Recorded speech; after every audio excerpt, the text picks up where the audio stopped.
where do you come down on Sasquatch and theories that Bigfoot exists? Oh, well, I love like the lore so much, so you hope that it's real. Walk away from this thinking like this would just be amazing. It would just be amazing, but I haven't seen one.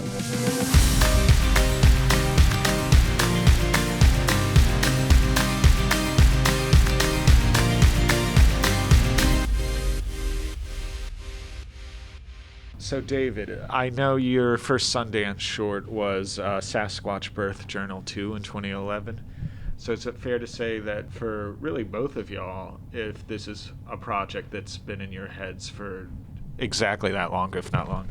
We've just been obsessed with Bigfoot in general, and then, put Bigfoot in a couple of things we've done, and then, but yeah, it all kind of built to this. What is the secret appeal of Sasquatch, both, as an idea as well as a cinematic subject matter? It's the link between, humans and animals. And so it's, has this incredible appeal of like these things that maybe are so close to us. And of course, the narcissism of our species is fascinated by anything that's so close to us.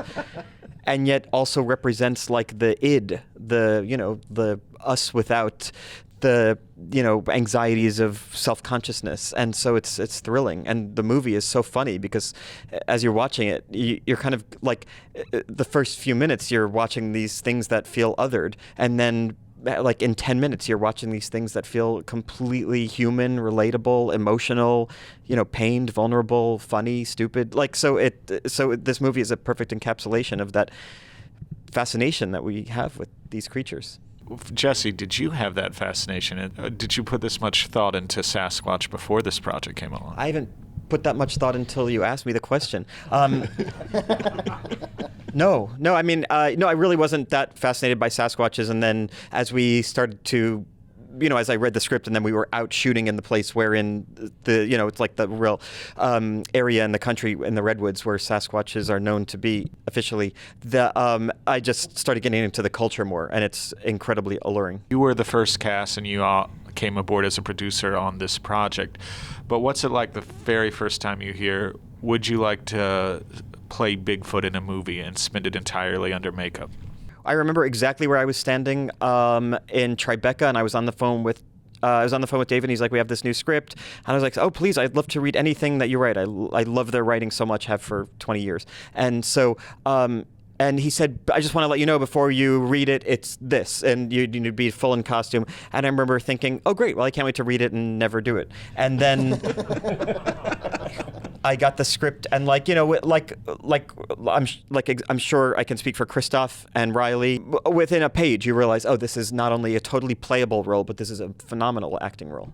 Yeah, well, exactly. And to open it up, because we have three of the actors right here as well, did playing these characters, in a way, does it take you back to acting exercises you might have learned when you're starting out or when you're in school and playing animals and the like? I wasn't really in acting school in my early days, but I've played a lot of creatures in costumes. I felt like this was a much different challenge for me because it was so much emotion that needed to come through the makeup and through the eyes and through the face, and the gestures were so important to make the Sasquatch look and appear like a real being that wasn't a tongue-in-cheek type of representation. And so I felt like that was a real challenge, especially with 2 suits and 2 hours of makeup on your face. I don't know. It definitely was a challenge, and it was a lot of fun. David wrote the script a while back, and ever since we did like the short or whatever, I was so excited to get into costume and to like have that experience of just kind of disappearing in the full makeup and everything. And it felt like we did some acting exercises beforehand that we kind of called like this Sasquatch boot camp, where we were trying to all get on the same page with our mannerisms and the way we walked and the way we kind of communicated to each other. But I feel like as soon as you put the suits on and the makeup, it was really easy to just kind of become feral and become these kind of creatures that these mythical creatures that don't exist. This is a very funny movie, and there are very funny scenes, but is it important for you as actors to play this completely sincere? Absolutely. I think, because they're mythical creatures, or, there's a lot of wonder around them. And I think in order to get the audience to relate to them, you have to play them with a very sincere and earnest approach, so that we're not making fun of the Sasquatch. We're not we're wanting Sasquatch. Yeah, we're trying to be a part of their journey and stuff like that. So I think if we poked fun at them, it would be easy to write it off. Well, related to that, David, Nathan, did you watch a lot of National Geographic or nature documentaries to kind of get a feel of the rhythm for that type of storytelling? Oh yeah, I mean, just growing up, we loved watching the National Geographic stuff, or anything with Jane Goodall, and then just a lot of ape cinema that we were exposed to as kids that kind of rubbed off on us. So, did you meet any Bigfoot experts to get their guidance in developing this project? Yeah, we talked to many along the way and did a lot of research on our end. I mean, early on, just out of fascination with Bigfoot in general, but then going into this, I mean, there's lots of things in terms of how they communicate with knocking on trees and building Sasquatch nests and sort of things like that. We wanted to really dial into the kind of prevailing accuracy of their their lifestyle. Do y'all, while you're developing this, are there debates amongst yourselves how to depict the customs or rituals? Are there long conversations about how a Sasquatch might bury their dead? Well, people have different theories, online, going about it, and so it's just kind of it's using some of those as a kind of a baseline, but then adding our own approach to it. But for that, so much of this was kind of a combination of finding this kind of sweet spot of human and animal characteristics, where that overlap is, and so they bury their dead, but then they dig the hole like a dog would dig a hole in their backyard or something. So.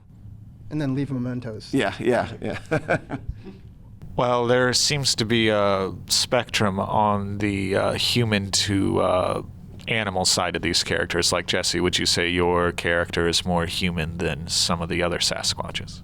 Maybe only insofar as my character is a little maybe more internal and thoughtful by nature. So maybe that makes him a little closer to human. Yet Nathan's character is pure id, rage, and sexuality, and aggression. And so maybe he's more. But it'd be the kind of thing if you found a group of 4 human beings, you'd have the same kind of dynamic. And you might not say that I'm the more human one. But it's really, when you're watching it, I think really that starts to transcend the movie, I think starts to transcend the Sasquatch of it, and you really can view them in a more relatable way. And so I would be more of the thoughtful, thoughtful guy. Yeah, introspective. Yeah. What was it like taking this makeup and these costumes out into the wild, and were there any challenges or surprises in doing that? Did we ever get noticed by strangers? No, we were worried about that because we shot on some national parks and the forest land that we were worried about. I don't know. Yeah, everything from sightseers to hunters or something. But we were remote enough where no one, and also I don't know. Yeah, no one bothered us. Thankfully. But it was important. I think a lot of times with these sorts of creature costumes, they're on sound stages and everything. But we really wanted to kind of ground them with a certain naturalism. Just to be invested in them as real beings and on an emotional level. So we never shot on a set or anything. It's all in remote locations in the redwoods of Northern California. There's lots of animals in the movie. They're not CGI animals. They're all real. So everything around them we wanted to ground with a certain naturalism.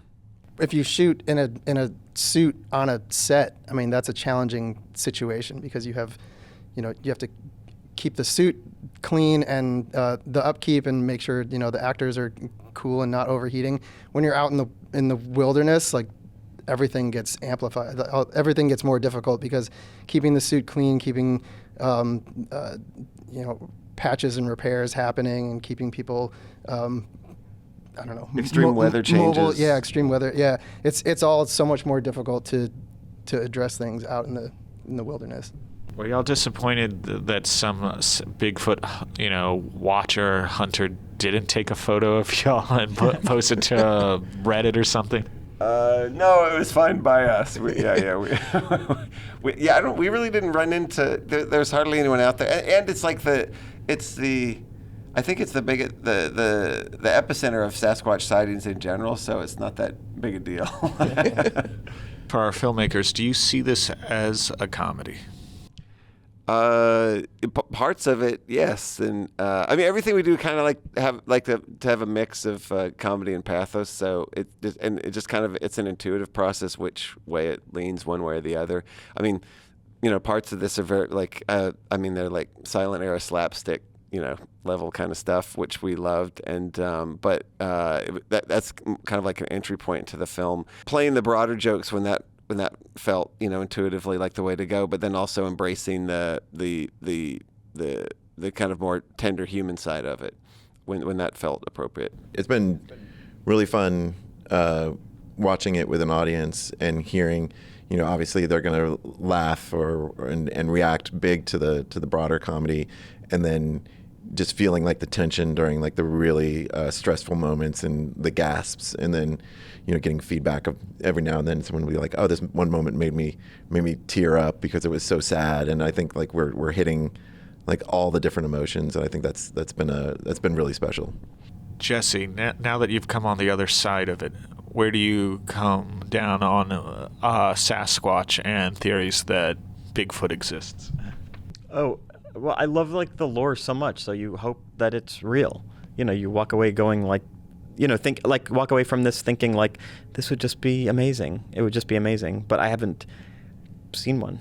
We've loved Bigfoot since we were kids. And there's this show called In Search Of with Leonard Nimoy that we were obsessed with. That was our first entry point to it. And I don't know, we've never seen Bigfoot. We would very much love to, and I like the idea of there still being some mystery in the world, especially in the age we're in, where everything is explained and mapped out and everything. The idea of I would love there to be something mysterious that we have not seen. I think once this movie comes out, you'll have a lot more people looking for him. So thank you so much for coming by and talking with us today about the movie. Thank you so Awesome. much. Thank you.